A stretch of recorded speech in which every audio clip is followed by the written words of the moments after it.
আসসালামু আলাইকুম।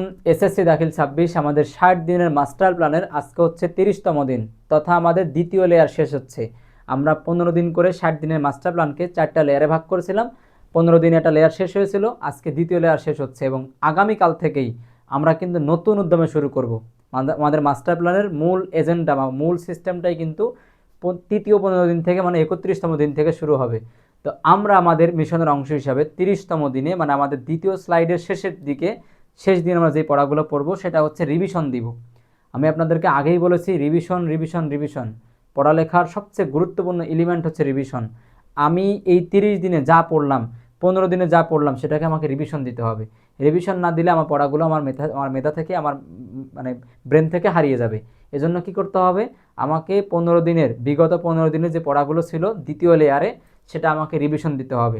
ঠিক আছে, তাহলে আমাদের আজকের মিশনের অংশ হিসাবে আমরা যেই পড়াটা পড়বো বা আমরা যে দায়িত্বটা পালন করব শিক্ষার্থী হিসেবে সেটা কি, মাস্টার প্ল্যানের দ্বিতীয় অংশের 15 দিন, লাস্ট 15 দিন আমরা রিভিশন দিব।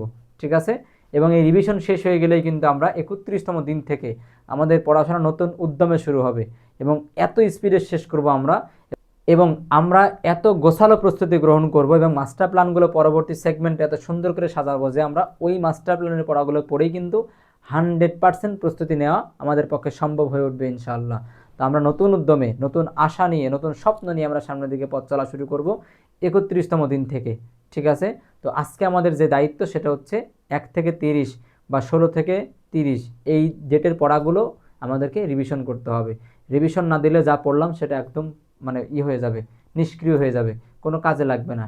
এজন্য কষ্ট হলেও, ঠিক আছে, অলসতা লাগলেও সব ঝেড়ে ফেলে দিয়ে আমাদেরকে রিভিশন দিতে হবে।